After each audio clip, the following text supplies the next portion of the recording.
Hello എന്തല്ല എല്ലാവർക്കും സുഖല്ലേ? ഇന്ന് നമുക്ക് വെള്ളക്കടല മസാലക്കറി ഉണ്ടാക്കാം. ഇത് കറുപ്പ് കടലയിലും ഇതേപോലെ ചെയ്തെടുക്കാം. ഇവിടെ എല്ലാവർക്കും ഇഷ്ടപ്പെട്ട കറിയാണേ. അപ്പം നിങ്ങളും ഒന്ന് ട്രൈ ചെയ്ത് നോക്കണം.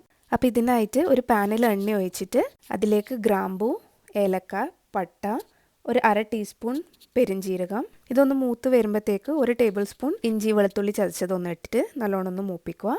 ഇതിലേക്ക് ഇനി ഒരു വലിയ സവാളേൻ്റെ പകുതി, അധികം വേണ്ട സവാള, ഇതിൻ്റെ കൂടെ ഇനി 2 പച്ചമുളകും കൂടി ഇട്ടിട്ട് നല്ലോണം വഴറ്റിയെടുക്കുക. ഇതേപോലെ നല്ലോണം വഴറ്റിയിട്ടാകുമ്പോൾ ഇതൊന്ന് സൈഡിലേക്ക് ആക്കിയിട്ട് 1.5 ടേബിൾ സ്പൂൺ മല്ലിപ്പൊടി, മുളക് പൊടി, ഒരു 1/4 ടേബിൾ സ്പൂൺ മഞ്ഞൾപ്പൊടിയും കൂടെ ചേർത്തിട്ട് ഒന്ന് റോസ്റ്റ് ചെയ്തെടുക്കുക. ആ പൊടി ഒന്ന് കളർ മാറുമ്പോഴത്തേക്ക് ഉള്ളിലേക്ക് നമുക്ക് മിക്സ് ചെയ്യാം.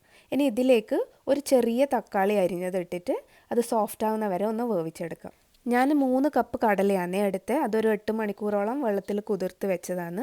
അപ്പോൾ നമ്മൾ ഈ ഉള്ളി മിക്സ് എല്ലാം നമുക്ക് കടലയിലേക്ക് ഇട്ട് കൊടുക്കാം. എന്നിട്ട് ആവശ്യത്തിന് വെള്ളം ഒഴിച്ച് നമുക്കത് പ്രഷർ കുക്ക് ചെയ്യാൻ വെക്കാം. ഉപ്പിടാൻ മറക്കണ്ട. കടലയൊന്ന് വെന്ത് വരുമ്പോഴത്തേക്ക് തേങ്ങ ഒന്ന് അരച്ചെടുക്കാം. ഇതിലധികം തേങ്ങ വേണ്ട, ഒരു 3 ടേബിൾ സ്പൂൺ തേങ്ങ മതി. ആ മസാല ഒന്ന് ബാലൻസ് ചെയ്യാൻ മാത്രം. തേങ്ങയിലേക്ക് അര ടേബിൾ സ്പൂൺ ജീരകം, മഞ്ഞൾപ്പൊടിയും കുറച്ച് വെള്ളവും കൂടെ ചേർത്ത് നല്ലോണം അരച്ചെടുക്കാം. നല്ലോണം വന്ന കടലയിലേക്ക് തേങ്ങ അരച്ചതൊന്ന് ഒഴിച്ചു കൊടുക്കുക. നിങ്ങൾക്ക് കറി എത്ര ലൂസ് വേണോ അതിനനുസരിച്ചിട്ടുള്ള വെള്ളമൊന്ന് ഒഴിച്ചു കൊടുക്കുക. ഇതൊന്ന് നല്ലോണം തിളക്കട്ടെ. തിളച്ച് വരുമ്പോൾ അതിലേക്ക് ഒരു 3/4 ടേബിൾ സ്പൂൺ ഗരം മസാല ഇട്ടിട്ട് മിക്സ് ചെയ്യുക. ഒരു 2 മിനിറ്റും കൂടെ തിളപ്പിച്ചിട്ട് ഓഫ് ചെയ്യുക. ഇനി നമുക്ക് ഈ കറിയിലേക്ക് വറുത്തിടണം. അതിനായിട്ട് എണ്ണയിലേക്ക് ഒരു പിടി തേങ്ങാക്കൊത്ത്, അതിൻ്റെ കളറൊന്ന് മാറുമ്പോഴത്തേക്ക് ഒരു 4-5 വെളുത്തുള്ളി അരിഞ്ഞതും കൂടെ സവാള ചെറുതായത് അരിഞ്ഞതും കുറച്ച് കറിവേപ്പില ഇട്ട് കളറ് മാറുന്ന വരെ ഇതേപോലെ വറുത്തെടുക്കണം.